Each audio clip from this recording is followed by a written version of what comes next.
Good afternoon, Whale Coin Talk community. My name is Noah.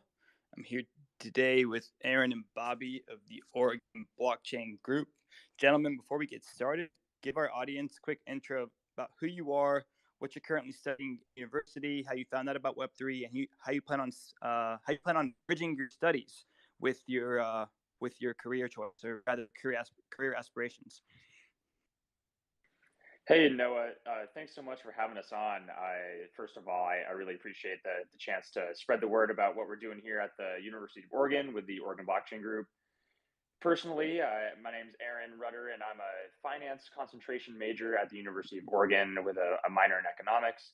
And I'm also the president of the Oregon Blockchain Group. Our club was founded a few years ago, and it actually, ironically, has thrived during COVID with a lot of people taking an interest in what crypto is, spending the time to learn on their own. Personally, what I want to do is not really go into traditional finance, but I want to go into Web3, and I have a position lined up with a couple of different startup ideas with various community members I've met through being the president of this blockchain group. Bobby, do you want to step in and give your take on that? Yeah, great introduction, Aaron. I think we talk more about the club as we get through this, but a little introduction on who I am and honestly why you should care today is, my major is a bachelor's in finance and minor in computer science, but all of that's really secondary to Oregon Blockchain Group. It comes before my major because it's more important in many aspects. And so what I do for Oregon Blockchain Group is a lot of different things. I focus on communication, and I also work on our validator nodes and upkeep our archival nodes for Ethereum. I also am taking part in coding for CosmWasm right now and learning kind of the basics there. The question of how I got into Web3 is kind of an interesting workaround. So I was actually reading a book about DNA sequencing, and how this gets into it is, the nucleotides in DNA all combine with each other, A and T and G and C. And I was thinking, I had been introduced at the time to Ethereum and Bitcoin. And I was like, well, if these genes have to intercommunicate, why aren't our blockchains doing that? And then I went down a rabbit hole, and the rest is kind of history from there. So I started researching interoperability and came across many different protocols, and we can talk about that more later, but that's kind of how I got into it and how my major applies to what I'm going to be doing after university. In a lot of ways, it does with finance and computer science, but in some other ways, it doesn't. What I'd say I would like to do after I graduate is work in the gutter of crypto and really push forward this technology to realize the future we all hope it to be.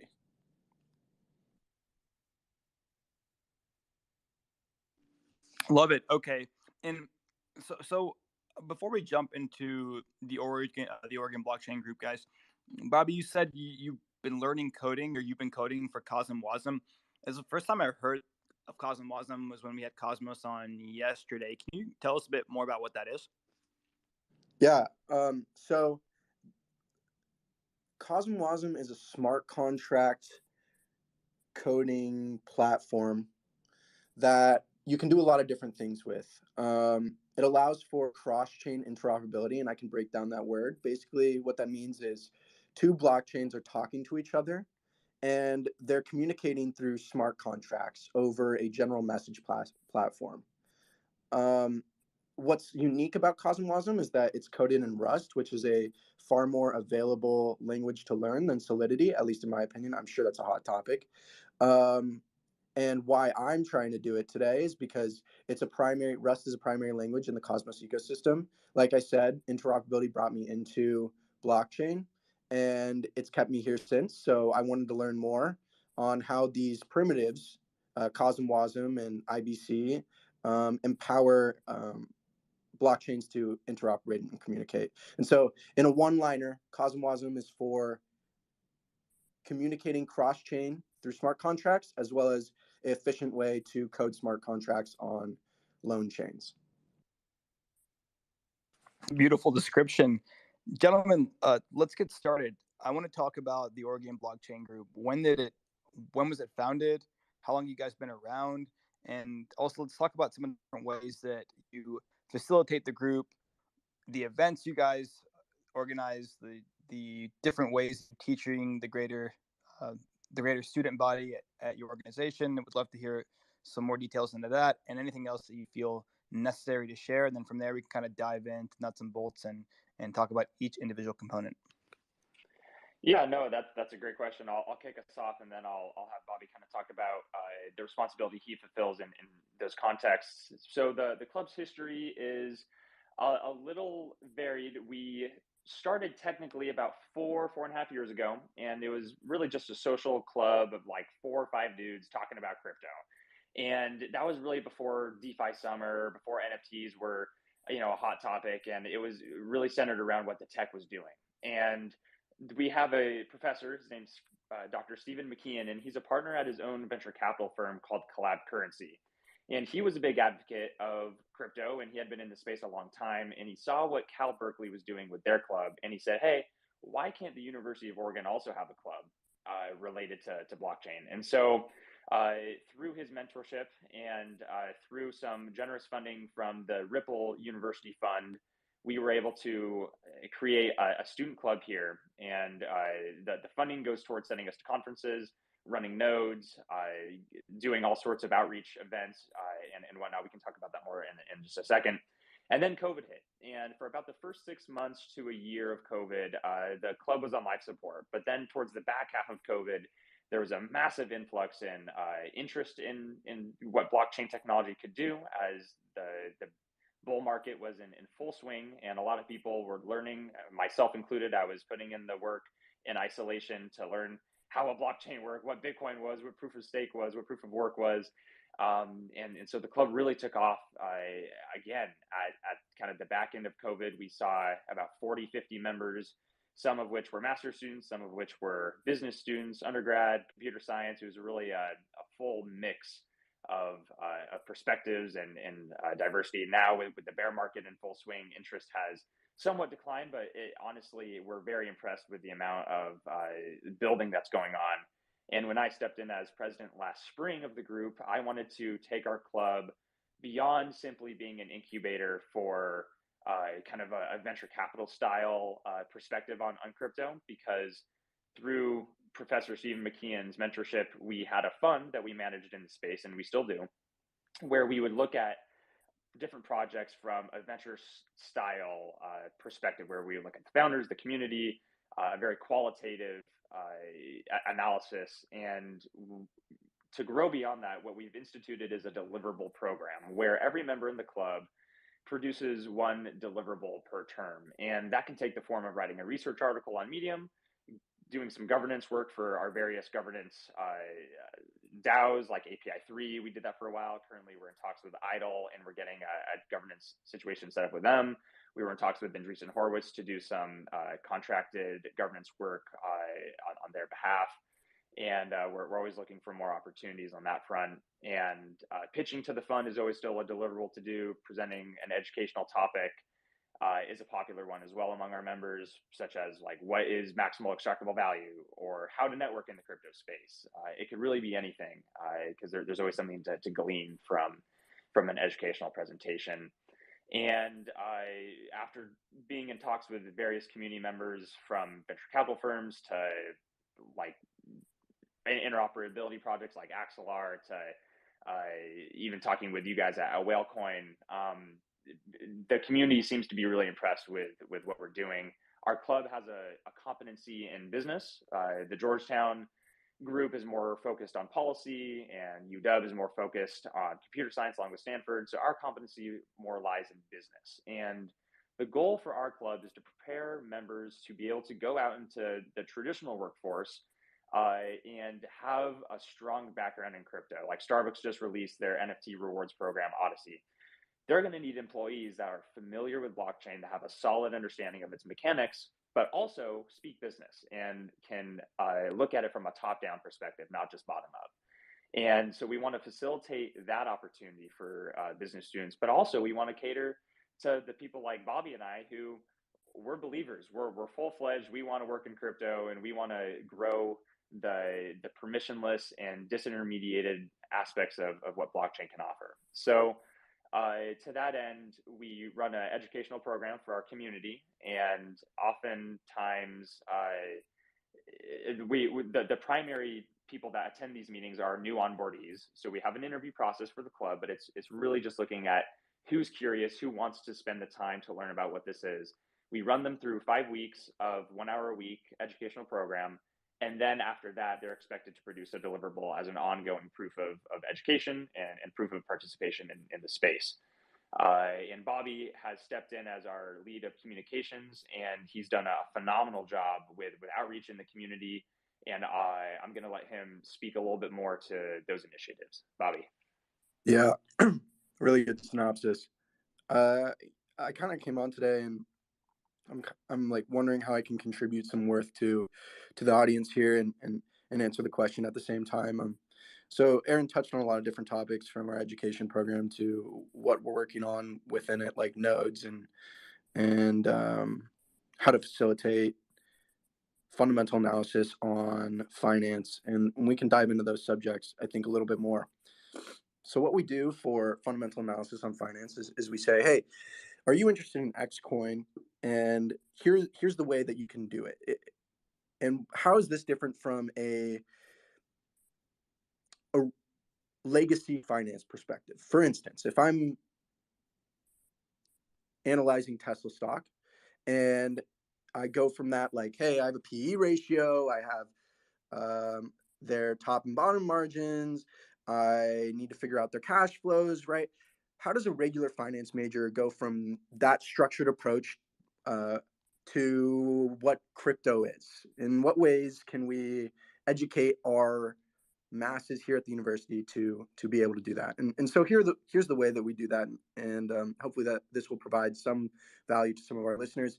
Is we focus on, okay, the first question is, how does the token accrue value, right? That should always be your first question. If you're going to invest in a protocol, a DApp, or anything else, that should be your first question.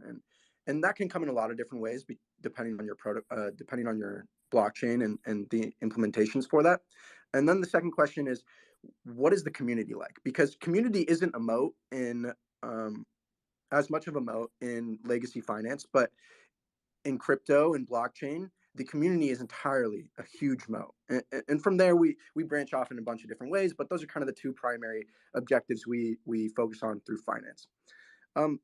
And why are these like university clubs important, and why should you all care? Well, there's a reason why, and the reason for that is, back in the 1990s, the internet was just beginning, and guess who pushed this incredible technology towards its fruition, and towards the end we have it today. It was universities, and it was the university clubs that said, hey, there's something here, there's something that's worthwhile, and we think we want to explore it. And they were really the boots on the ground in the 90s. And that's kind of what we see today, is that, hey, it's 2023, we've just hit a huge bear market, which was a cataclysm, which was the onslaught of a cataclysmic event with Terra and many other stuff that happened. And we're kind of asking this question of, like, why be here? Why continue to teach what we do in OBG, maybe even at UPenn or UW? Well, it's because we think these things have value, and they have inherent meaning, just like they did in the 90s. And it's not a fad. And so what we teach today in our club is, here's the application on the fundamental ways that you can use blockchain. Here's how they work in cryptography primitives, in censorship resistance, and all those large words that we talk about so much. And we try and give them the basis of knowledge.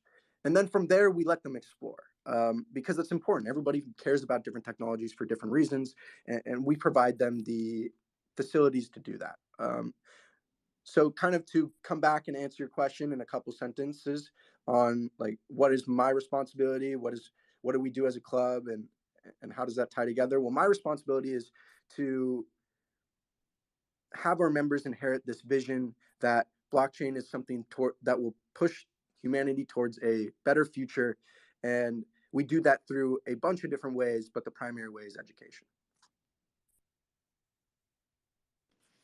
Yeah, no, I mean, I think you nailed it, Bobby.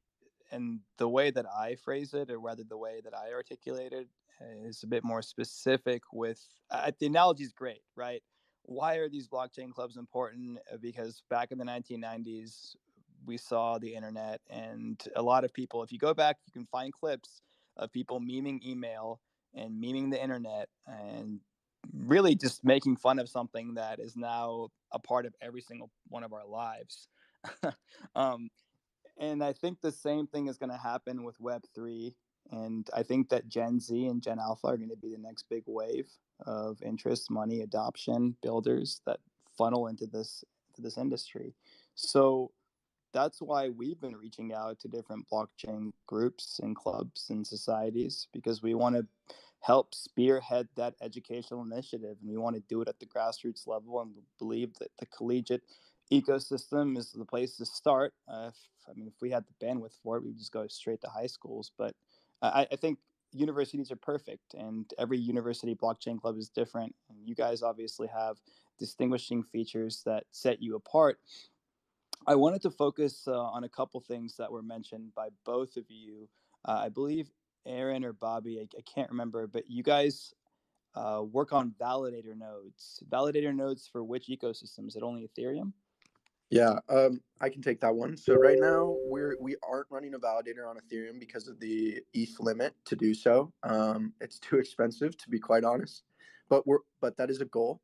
Right now, in this current period, we are running a archive node, and an archive node is basically what stores the historic state of the blockchain, and versus that of a prune node that only stores a smaller version of the state, we could say.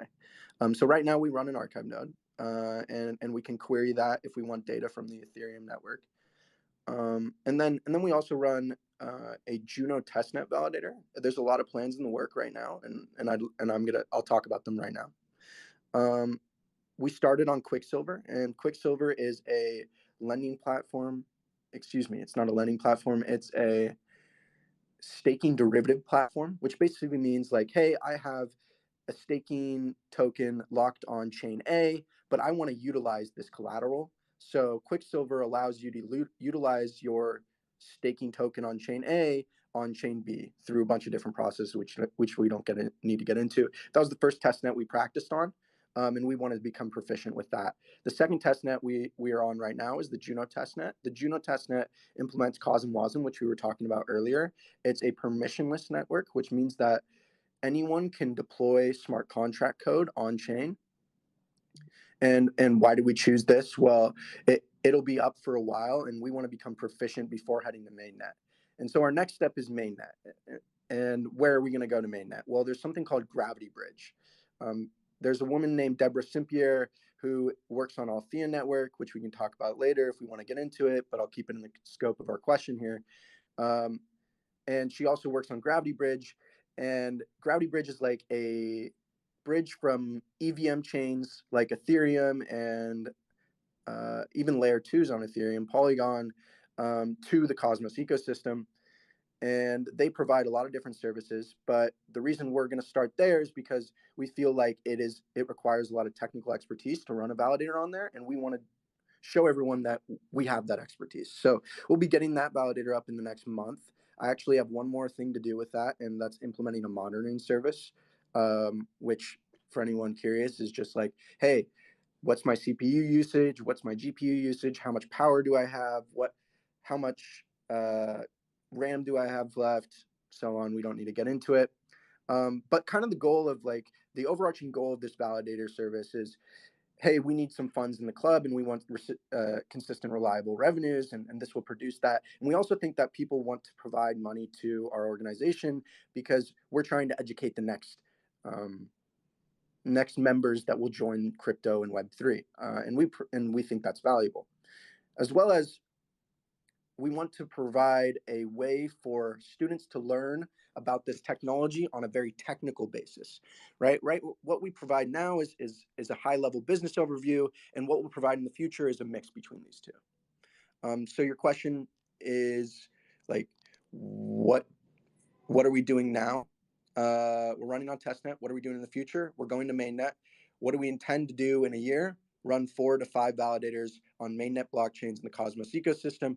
Once we get enough revenue to build up that 26 ETH to be a validator, we'll talk about that then. But for now, that's the answer to your question there.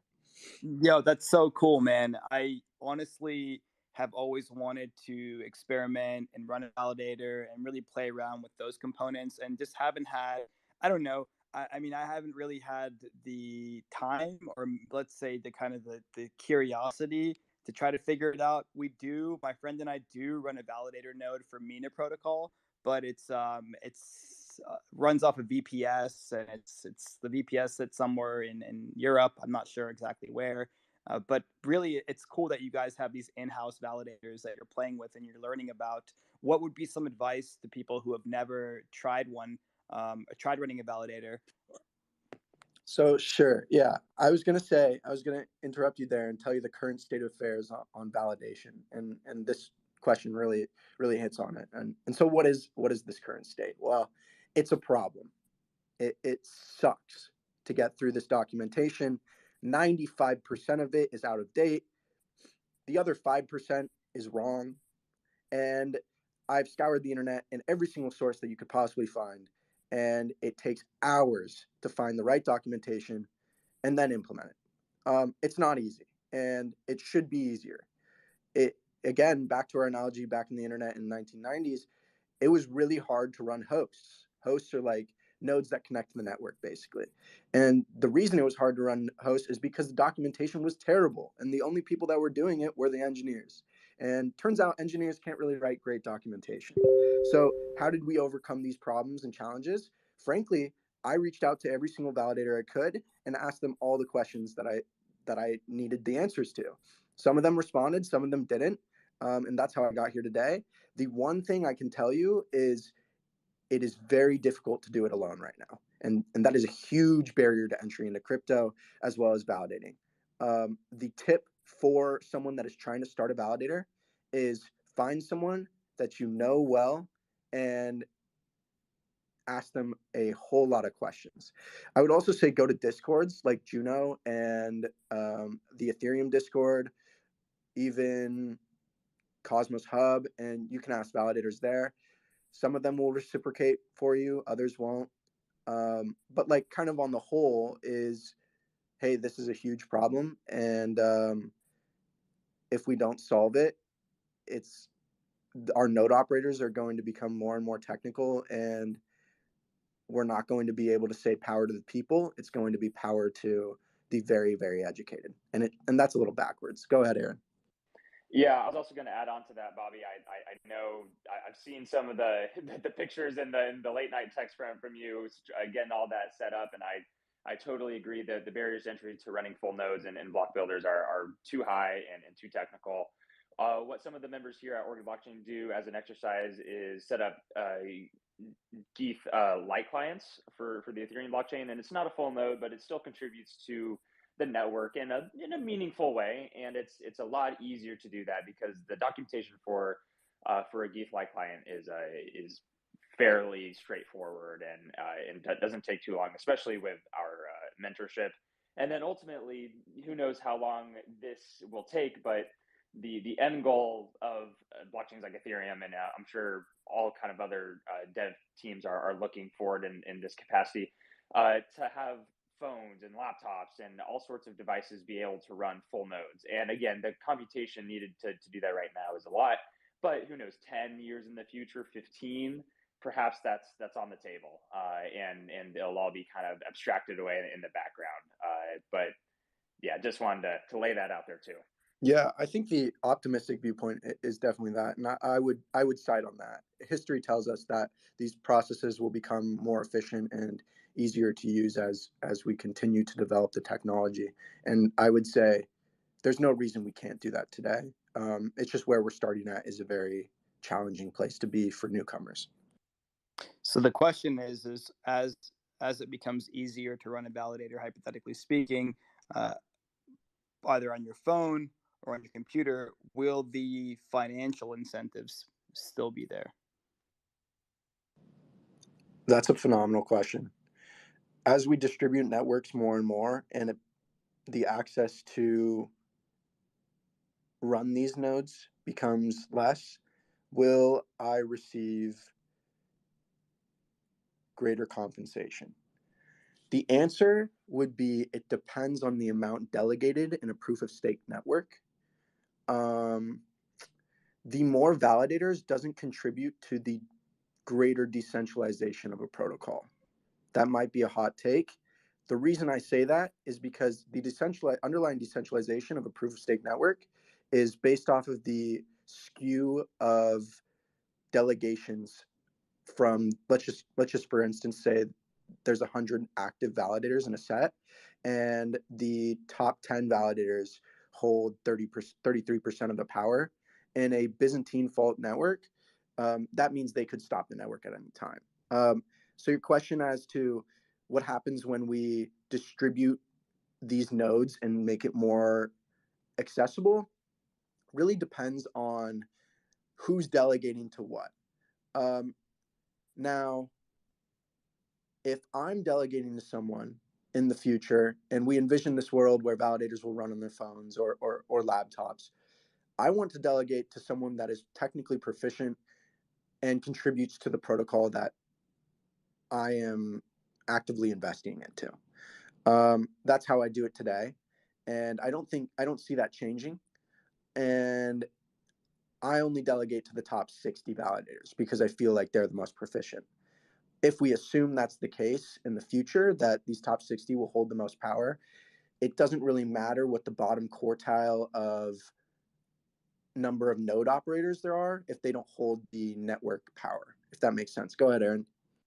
Yeah, I think that's a really good discussion, Bobby, about the breakdown of delegation and kind of like, as we're seeing, there's a bit of a Pareto principle with that. But I would also say in terms of the economic incentives of running a node going into the future, as blockchain usability scales, as you know, these banks are talking about putting their bonds and other financial instruments on chain on Ethereum, then transactions per second demanded are going to go up, and with that will come fees, and hopefully with dank sharding and some other upgrades, the fees won't be as expensive. But if the like price of the fee goes down, but the amount of people transacting goes up more than that, which I believe it will in the long term, then it'll be more economically incentive.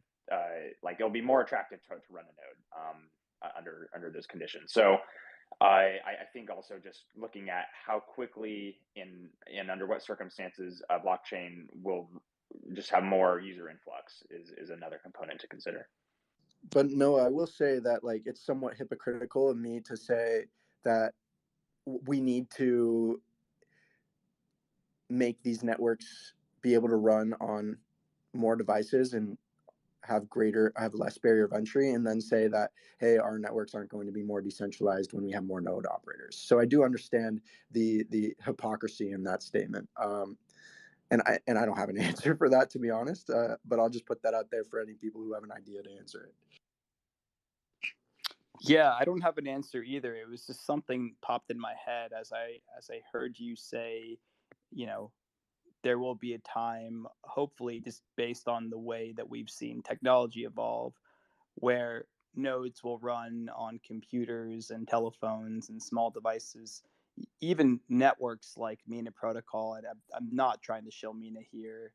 I'm just using them as an example because the whole idea behind Mina is to have this 32, I think it's 32 kilobyte blockchain size, where you could validate transactions on small smartphones, and it really helps to create a more a maximally decentralized network, as decentralized as you could possibly get if you're able to run a node, or rather, run a node on a device as small as even a flip phone. But anyway, I'm just speculating here, and I don't know what the long-term goal for them is there. And we're also going a little bit off of topic, so gonna bring it back. Aaron, I think you were the one that said the goal of your club is to prepare members to be able to go out into the traditional workforce and have a strong background in crypto.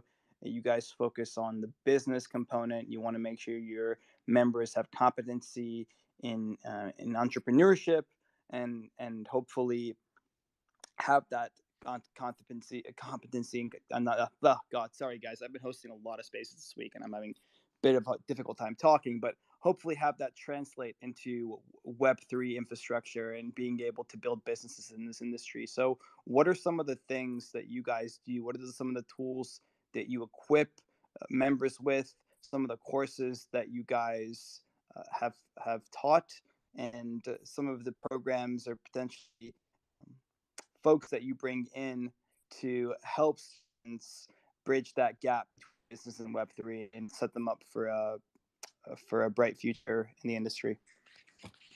Yeah, I'll kick us off with that, and then I'll have Bobby share his thoughts too.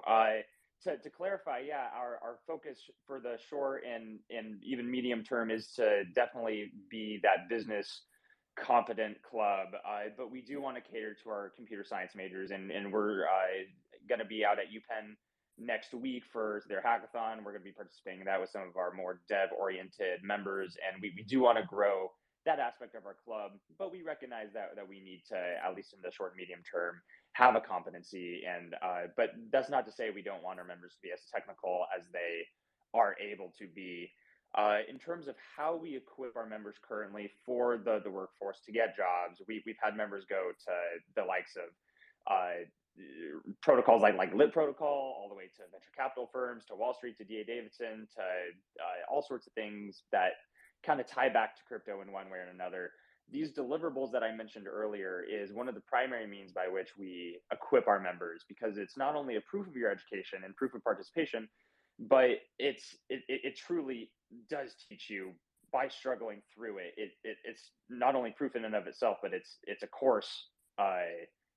Like creating the deliverable is a course in and of itself. So that paired with our weekly Tuesday meetings, in which we bring guest speakers from all around the ecosystem. Sometimes it's we had Axelar speaking with us a week or two ago. We had a venture capital firm talking with us, like even behind that. Next week or 2 weeks after that, we have Near Protocol speaking with us, and then we'll have Andreessen Horowitz speaking with us later in the term. We get different perspectives on what the industry needs, where the industry, like where it's at, where it's going. So we can kind of orient our mission every week by hearing what they have to say and asking them questions. We even had an IRS agent come and talk to us who is crypto friendly, and he runs a couple of validators on his own.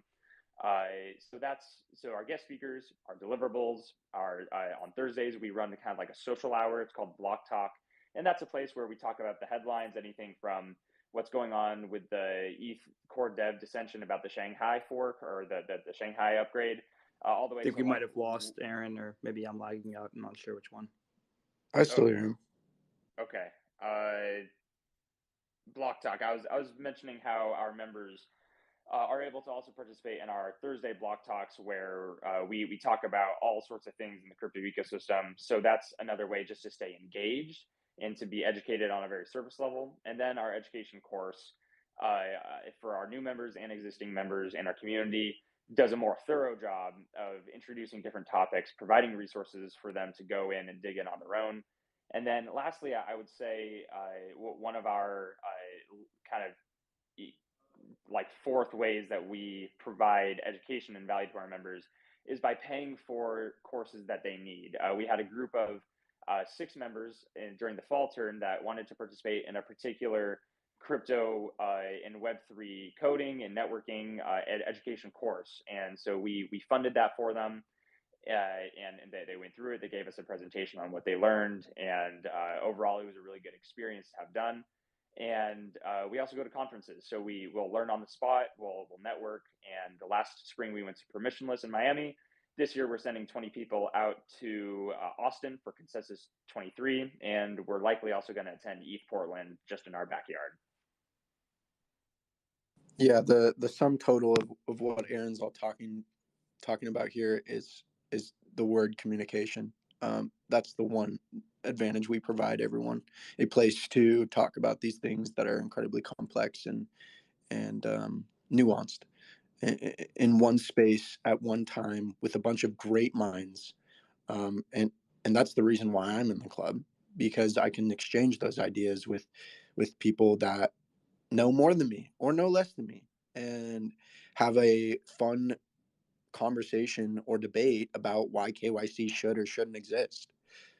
Um, so like how we really prepare people is just communicating and allowing a place, an open environment for these ideas to be shared. So going to Aaron first, you said that you're finance major with an econ minor, Aaron. Am I correct? And That's correct. Yes. okay, and what you without giving away your secret sauce, because you said you had several startup ideas. What kind of work do you want to do in the industry? Yeah, that's a good question. I really believe that using crypto as a rails is going to be the first step in mass adoption. I certainly see the light when it comes to everything being decentralized, and having kind of this like infinite composability. But I think that the first step will be having the incumbent companies like Starbucks, like Wall Street, kind of these centralized firms that can, for the most part, be trusted. I think, and having them offer their services in a decentralized way, because having services and products on blockchain allows for them to be composable with other new ideas, and I think that gives power back to the people when they own an NFT produced by a centralized company that's still composable, ideally, in the future with different products. So I really like that idea, and I want to work in the capacity that bridges real world assets, real world services with blockchain to offer that true ownership that's manifested by composability.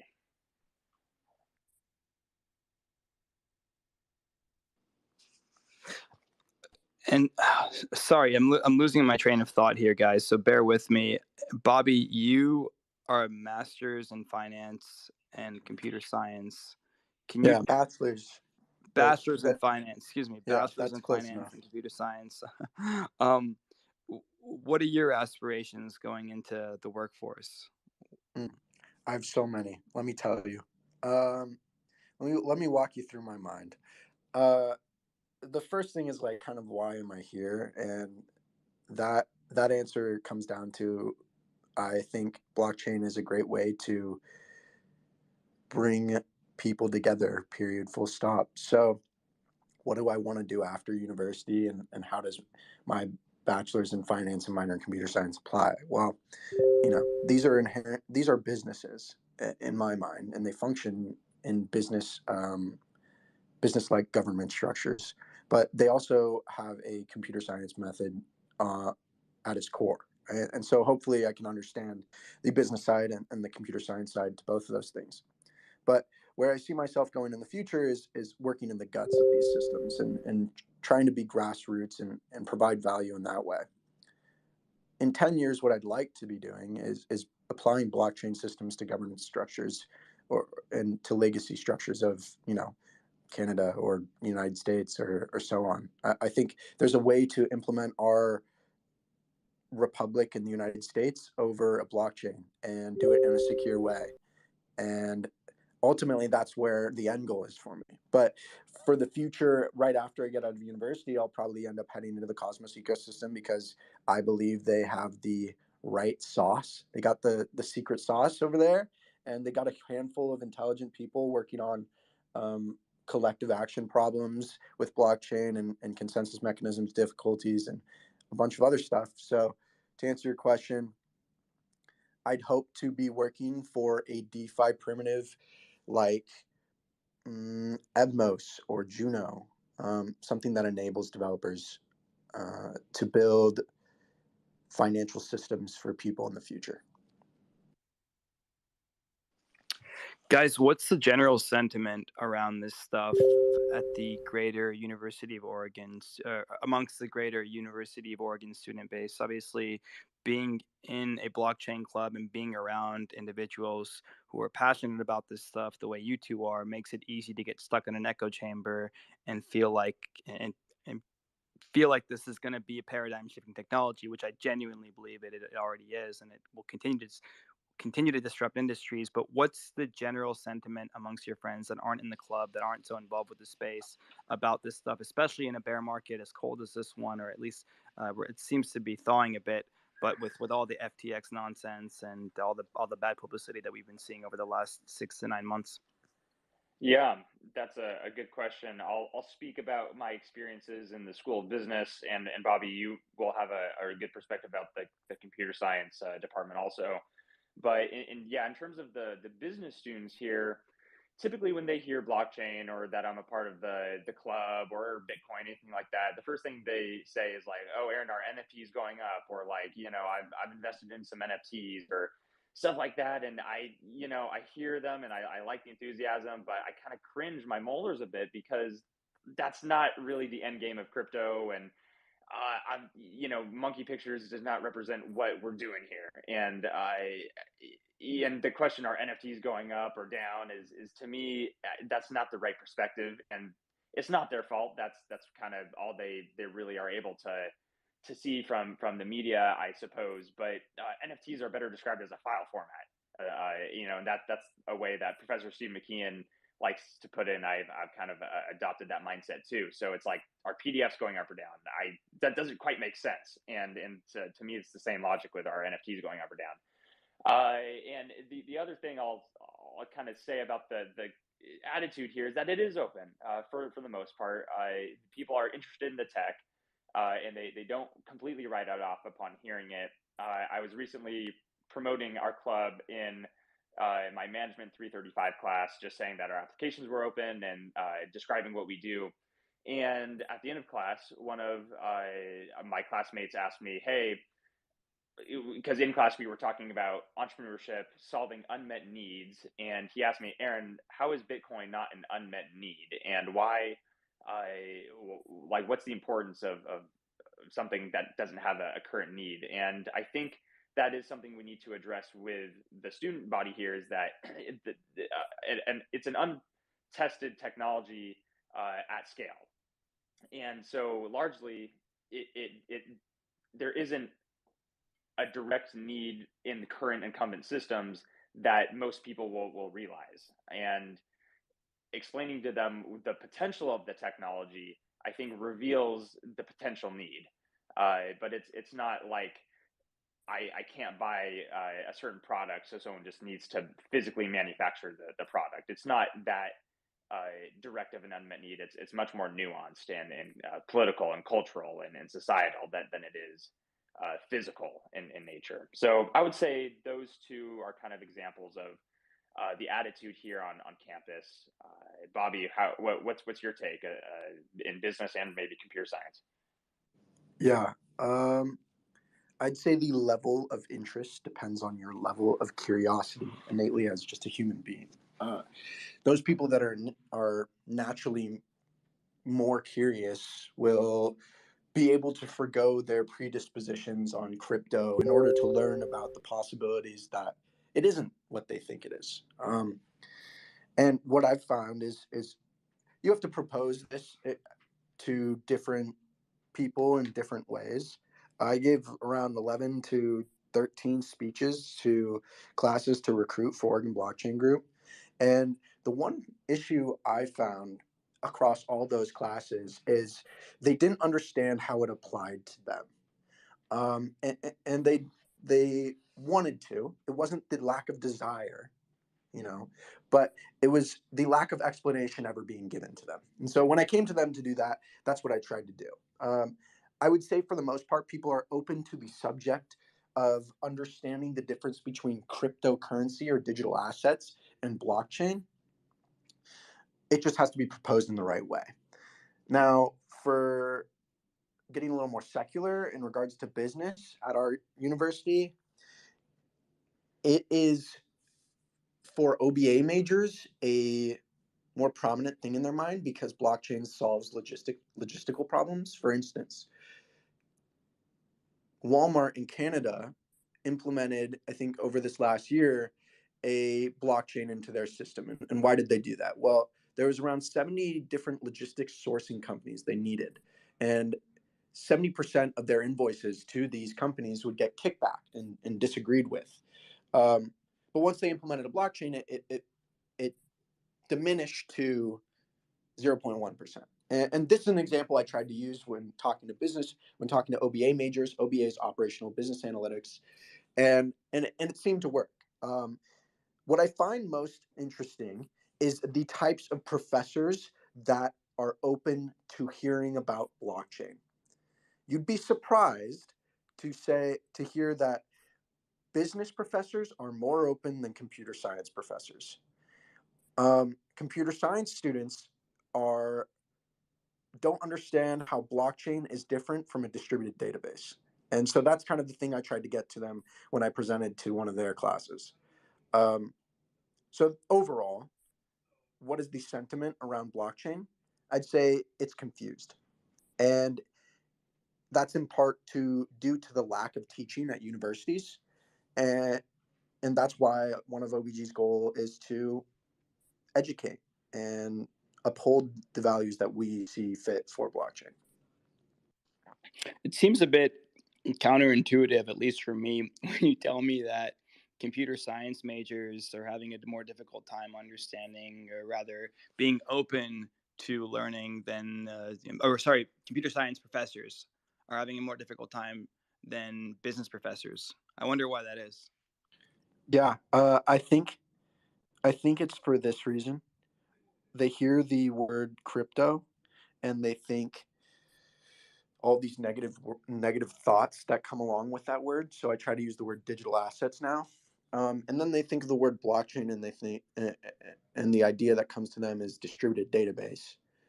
I don't know if, okay, let me get really granular because the question we're asking needs that. There are professors. There's around 8 professors in our Python and C classes, and of those, 5 were open to the idea, and 3 were not, and didn't allow me to speak, which is okay. I didn't expect everyone to respond. Now, I would say that's a net positive, a net good thing. And of the people that were open to it, they came into the mindset with, hey, this blockchain guy has something that could bring me some value. And versus those other 3 were something along the lines of, I already know what it is and I'm not curious. So back to what I was saying at the beginning of this conversation, it just falls on the individual's innate curiosity. But it's definitely an interesting question that I don't know if I can entirely answer. Does the University of Oregon have any courses on blockchain? So there are courses that I'm aware of that are related to crypto and Web3 and blockchain. Actually, this professor, Stephen McKeon, I've mentioned a couple of times. He's currently on leave from the university, but focusing on his VC firm. But last year, he taught a master's course that was called Alternative Investments. And the course spent 2 weeks on venture capital, 1 week on real estate, and 7 weeks on crypto and anything related to that. And so that was a more top-down approach to what blockchain is. And there is a class or 2 in the honors college that I'm aware of that discuss Bitcoin and some of the fundamentals of that. I haven't taken that course because I did sit in on the master's course, but I have not taken this other course in the honors college. So I don't know the extent to which they really discuss blockchain fundamentals. And Bobby, are you aware of any courses in the computer science department that talk about like really the hash functions and everything like that? Yeah, I mean, there's cryptography programs here at University of Oregon, and I'm sure that in some, I mean, I haven't taken those, so I can't comment on that, but I'm sure in some form it's related back to blockchain. There is a course called Distributed Mechanisms for Consensus. I think that's the closest we get to it right now. There's another course for OBA, Operational Business Analytics, that's among the same names, like distributed management, and they talk about how database systems are operated in a distributed environment. So I'd say that's the two closest things we get to it right now, but no blockchain course yet.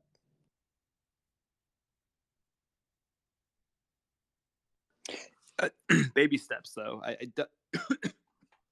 When I went to school, none of this existed. None of this infrastructure existed. And there weren't any blockchain clubs or even blockchain courses or even pseudo blockchain or crypto courses, right? And I guess the most you would hear about this stuff is someone mining Bitcoin in their dorm room. And I think that's a big reason why so many more Gen Zs, from my anecdotal experience, seem to get this stuff. I envy you guys for being born a bit later than me, because I would have really loved I think I would have really loved being in college. I wasn't too crazy about university. I just kind of did it because I'm supposed to. I think I would have really loved being in college when this stuff was around. It's really exciting. Guys, the final portion of the space, I like to do just a fun Q&A, and it's pure speculation. These aren't serious questions. It's more so just me picking your brains. You're obviously both very intelligent, and you both know a lot about Web3, and there's a lot that we could learn from you. So, which we already have during the course of this broadcast. But I just like to go to the basics. Bitcoin. What do you guys think about Bitcoin? And do you see it as the dominant crypto asset going into the distant future? And if not, do you ever see it being flipped? And if so, by which asset? By which crypto asset? I'll give a quick take. I think Bitcoin is a good proof of concept, and I think it will be interesting to see if we can ascribe more smart contract security to Bitcoin's network, because it currently is I would argue the most decentralized in kind of all the stacks in terms of like geography, the block builders, the kind of resources poured into it, all the way through. That supply chain, I believe, is the most decentralized out of any current blockchain. So I think if we could ascribe security guarantees from the Bitcoin blockchain, that is a potential use case, which would be bullish for it. I think it's not designed for effective transactions, but I think as a store of value, it is certainly worth looking into. Again, because of its kind of dominance in the decentralization, whereas Ethereum's switch to proof of stake has been coupled with kind of changes in its decentralization. I think it's like only a third of blocks right now are not OFAC compliant, which I'm not here arguing whether OFAC sanctions against Tornado Cash is a good or bad thing. Just the reality of the situation is that it's like half to 2/3 of all blocks on Ethereum are compliant with those sanctions. And take that for what you will. So I think there is a flippening in the future with Ethereum. I think Ethereum has some of the smartest core developers that are the most aspirational and have the community support behind them, at least for the short term. So I'm really bullish on Ethereum in terms of its utility and its development. I think they have a really aspirational roadmap with all their urges and but I'm by no means bearish on Bitcoin. Yeah, I mean, I don't know if I'm kind of taking a middle ground here. We'll see. The one word that comes into my mind when I think of Bitcoin is actually two words, is credible neutrality. And what this means is that it is neutral in all decisions, and that is actually a huge competitive advantage in my mind. And I'll explain why in a sec. I think the other benefit to Bitcoin is its liveliness. It's never gone down. I don't think it will ever go down. I think the incentive structures are great. And actually, I would probably be a Bitcoin maxi if I wasn't a Cosmos maxi. Commenting on one thing that Aaron said that was very interesting is if we could port Bitcoin security over proof of stake networks or even other proof of work networks. There's actually a project from Stanford. It's called Babylon Chain. And What they do is they are basically a timestamping mechanism for proof of stake chains that submits timestamps to Bitcoin, the Bitcoin network. And what does this mean? It just basically means that they're porting over some version of security from the Bitcoin network to proof of stake chains. This actually increases something called a subjectivity guarantee, which just basically means, hey, the node I'm syncing up to a network is syncing up to the right chain. Okay, let me pause and go back to the question because I've kind of gone off track now. Do I think that Bitcoin will be flipped by something? I don't think another chain will provide the liveliness guarantees as well as the security guarantees and distributed nature of Bitcoin in a proof of stake network. And that's my personal opinion. And so in regards to that, I don't think there'll be another proof of work network that will ever flip Bitcoin. I do see that there's a possibility that a proof of stake network will flip Bitcoin. And the only reason that is because protocols, even in businesses today, the companies that make the most money supply the most utility for consumers on a broad level. Look at Amazon, right? Do I see Ethereum or Bitcoin providing more utility? If Bitcoin's utility is that it's a great money, then sure. But I think it can definitely be argued that Bitcoin is not great money. It doesn't have a high enough velocity, which just basically means it's not as, money isn't traveling over it fast enough. So I don't think it's a great money. I think it is a great store of value, like Aaron said. In regards to the utility aspect, I think someone or a chain can outpace Bitcoin's utility. There's no innovation, and there probably won't be innovation, but I think that's what gives it value as well. So it's kind of a weird paradox. The answer to your question is yes. I think something will flip it. I actually don't think ETH will flip it. It's something that is yet to be thought of that will. Definitely a fresh take. I haven't heard one quite like that before, Bobby. Okay, so then next up, guys, ETH. What are your thoughts on ETH? And I'm talking like ETH with sharding, where the main chain is used, security chain. It's a layer of proofs, and then all transactions are happening on highly scalable rollups. What are your thoughts on the future of ETH?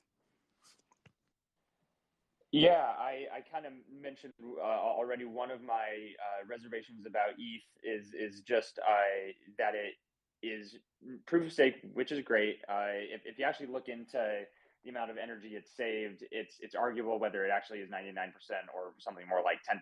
But I think that it's decentralization needs to come first. I think staking, like Bobby was talking about, the concentration of delegates of assets delegated to like the top 10 stakers is going to be an issue. I think both in terms of delegation decentralization and geography decentralization. I think if certain companies operate all their validators in the same physical locations, that's definitely a single point of failure. So in terms of the roadmap, I think it's a very robust roadmap with tons of aspirations, ending with the splurge now, or they just updated it again. I think dank sharding is going to be one of the biggest milestones for Ethereum, if not the biggest, in terms of it. Obviously it's scalability, but just overall, I think that will finally allow fees to be adjusted to where your everyday consumer won't have to pay half a dollar, $1, $2 just to buy a cup of coffee from your retailer. And the assumption with that is that Ethereum is going to be money. I am undecided whether Ethereum is going to be money or not, or we're just going to use it as a rails to, in the short term, transact something like USDC, and then Ethereum will just be used, obviously, for the transaction fee.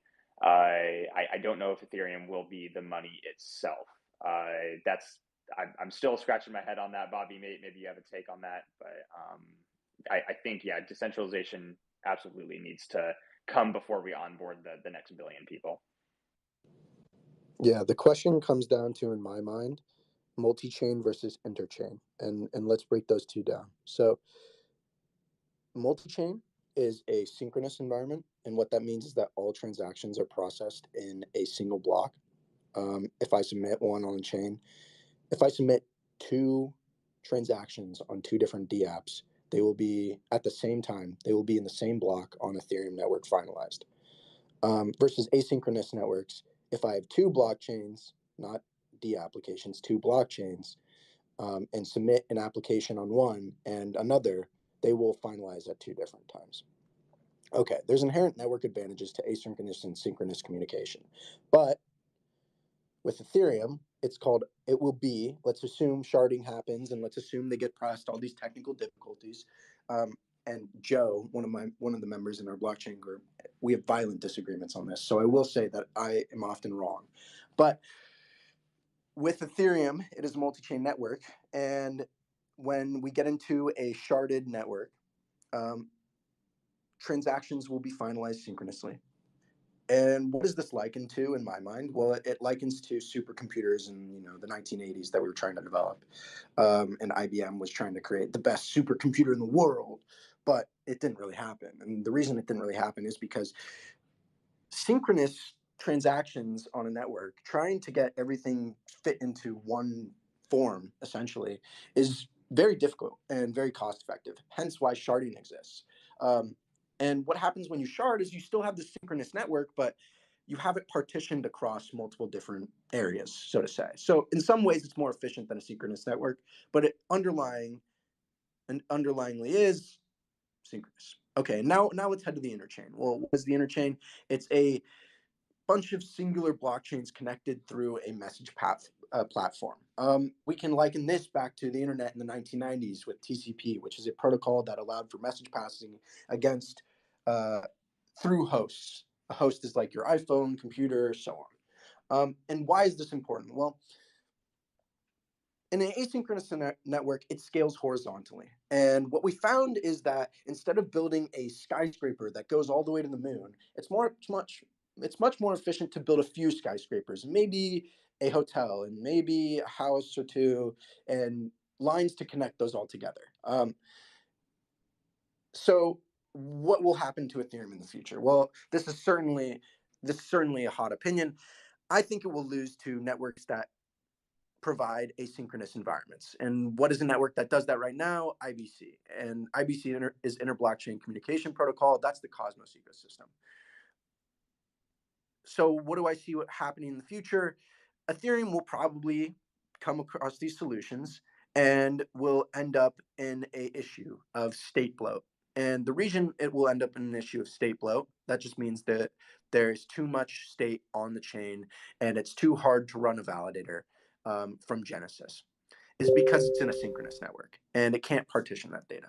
But let me take you out of the technical, stuff for a moment and come back to the overarching question of where do I see Ethereum going in the next couple of years? Well, I see it accomplishing all of its objectives. I don't think there's a reason why it shouldn't, but it will be outcompeted by asynchronous networks. I have no doubt about that. In the same way, I have no doubt that the TCP outcompeted, that's the internet protocol, outcompeted IBM's supercomputer in the 1980s. So I'm an IBC maxi for everyone who knows, and now you know the answer to that. Yeah, and with that said, first of all, I really appreciate the thorough answer, Bobby and Aaron, and I want to direct this next one at Bobby and then go to Aaron because Bobby is a Cosmos maxi, and we have had Cosmos on twice at this point. Between Sam, Chango, and Bez, we've learned a lot about Cosmos. We've learned a lot about Tendermint and their SDK. We've learned a lot about IBC and the different ways that Cosmos is just innovating differently. Or innovating in general. So what makes you so bullish? Or rather, let me rephrase the question. You've explained some reasons why you're so bullish on Cosmos, but what else, rather, give us more into what makes you so bullish about Cosmos and Atom.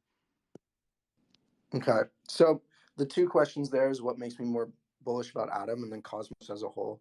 The reason I use the word interchain is because I find that people often get confused with Cosmos and the Cosmos hub. So I'll use interchain and interchangeably with the Cosmos ecosystem.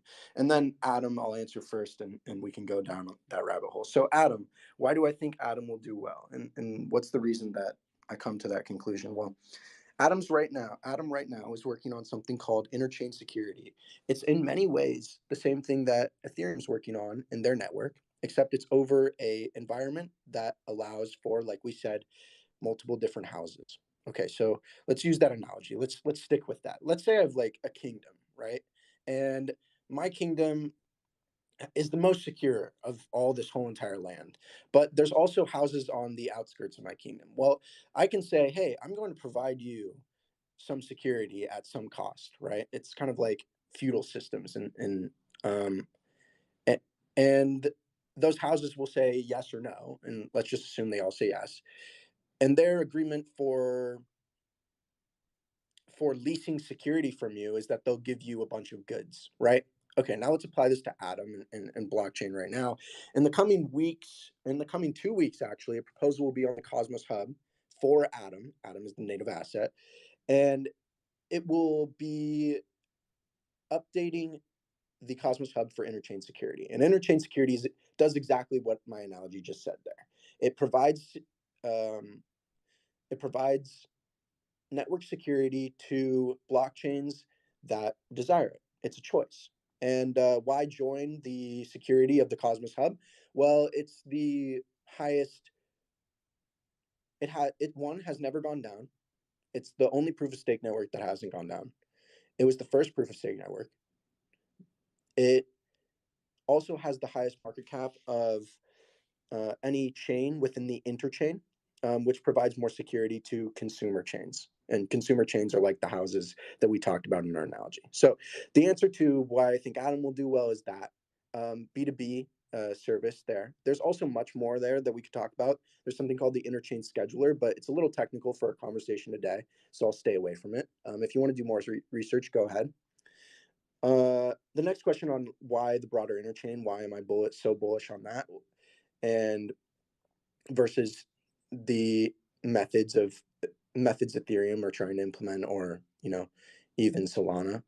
It comes down to how we communicate as a society, really, right? We're not all in one building. Let's think about this just from a really simple logic basis. If we were all in one building, it's kind of absurd to think about how tall that was, or that would have to be. What we really do on, like, even at University of Oregon, is we actually partition these buildings across vast amount of land, right? And we allow for the intertravel between each building and the knowledge to be passed. And so why do I think the interchain will succeed and ultimately, hopefully, overpass Ethereum? And hopefully, actually, Ethereum will join the interchain. It is innately because of that structure. It's so distributed and so permissionless that anyone can join at any time. You can spin up a blockchain with the Cosmos SDK. That's a huge advantage in 15 minutes. Not a normal person, don't get me wrong, not someone that isn't technical, but a technical person can do that in 15 minutes. Usually it takes, I don't know, 6, maybe a year to code a chain from Genesis, but you can do that on Cosmos in 15 minutes, and it will span the entirety of the world. You can create a governance structure that allows validators to function within your rules, and it will span the entirety of the world. You can't do that with Ethereum right now because it doesn't have the Cosmos SDK, and the Cosmos SDK is the inherent advantage of the interchain. The barrier to entry to build these chains has never been lower than it is today, and that's happening in the Cosmos ecosystem. Those are a couple of reasons why I believe that the interchain will outcompete the likes of Ethereum or Solana.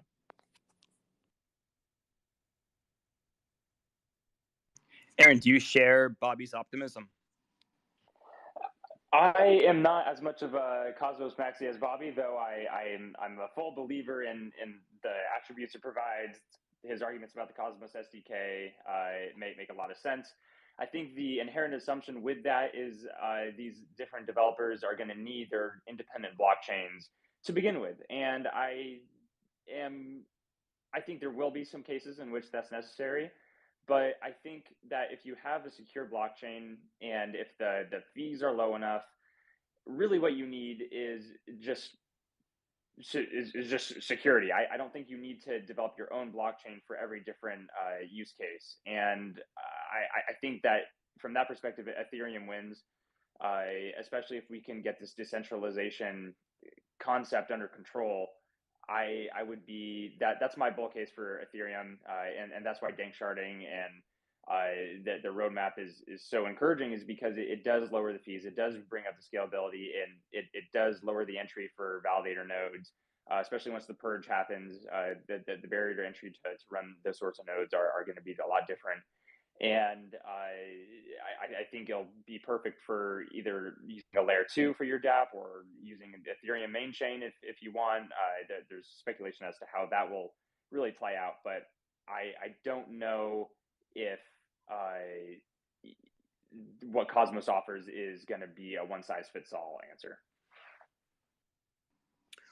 Okay, so next up, I want to ask you guys about NFTs, but specifically, which industries do you see which industries do you see NFTs disrupting the most over the next 3 to 5 years?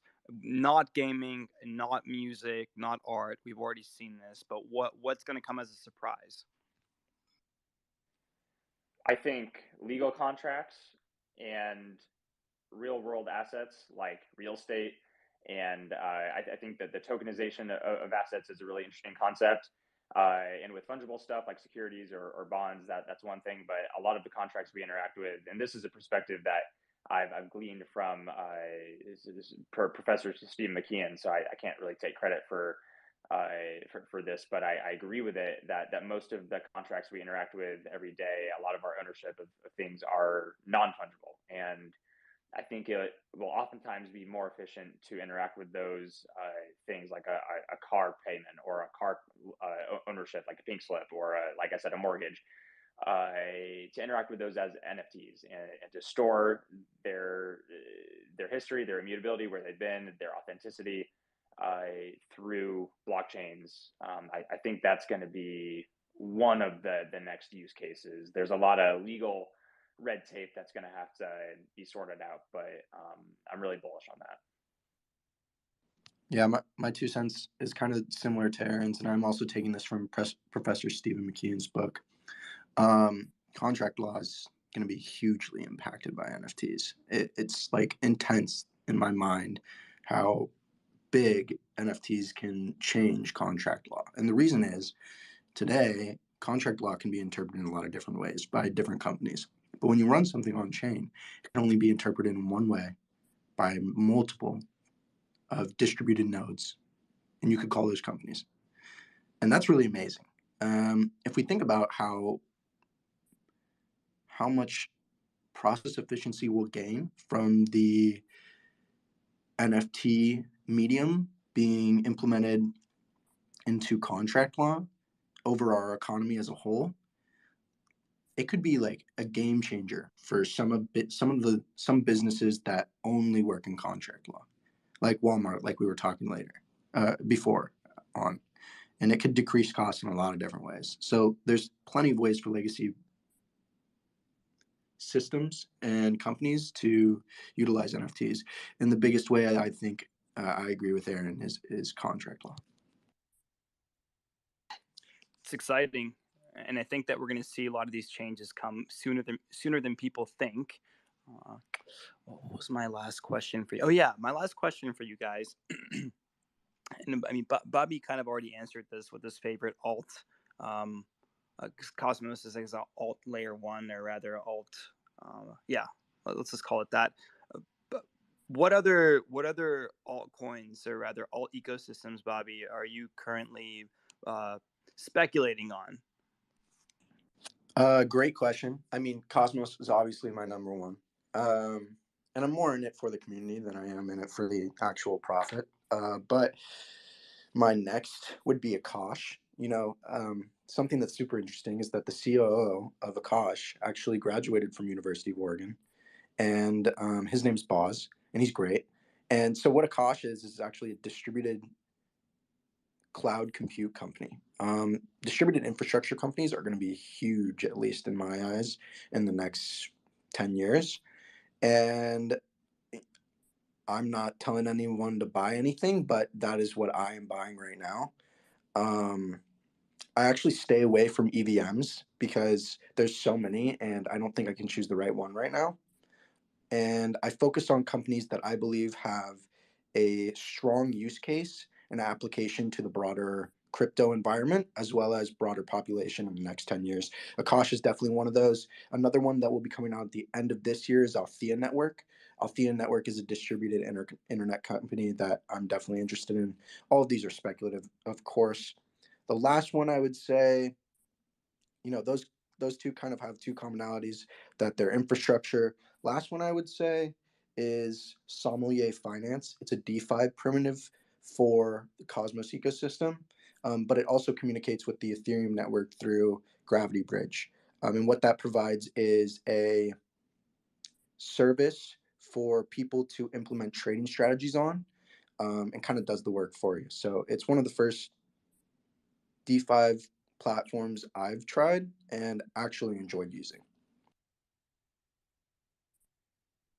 Yeah, I think those are all really good thoughts. Personally, I think as far as like altcoins, alt projects, last year I did a really deep dive into API 3, did a presentation for the group actually on it, read their white paper several times, communicated with their devs, and kind of did as much of an in-depth research as I've done on really anything. And I came to realize that I'm a big fan. What they do is they provide decentralized Oracle services for various blockchains, primarily Ethereum right now, but they do provide their services on other platforms. Their token, the API3 token, is currently ERC20. I believe. I don't think they've upgraded to any L2s as of late, like some like Kyber has or anything like that.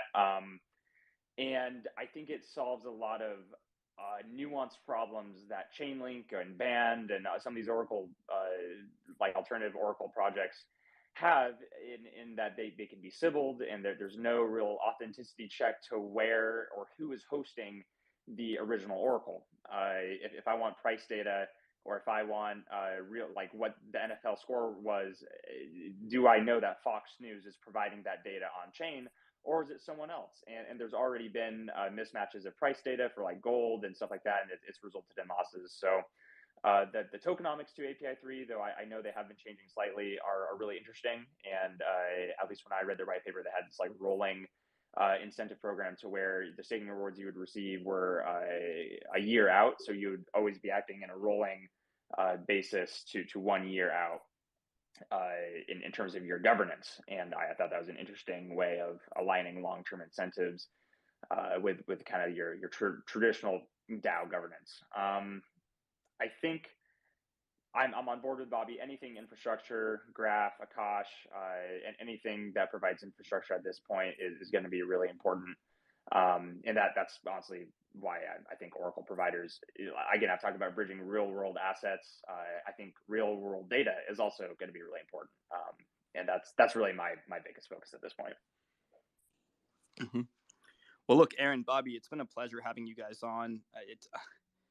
It's so impressive to see guys so young that are already so far ahead of most of the people that at least I interact with on a daily basis in this space. And I can speak for the Whale Coin Talk team as well. We talk to hundreds of people a week, and you guys really stand out and are ahead of the curve when it comes to this stuff. So anytime you want to come back and talk about updates that's happening with the Oregon Blockchain Group, or any kind of events that you guys want us to know about, that you want to come tell our community about, you're more than welcome. It's been a pleasure having you on.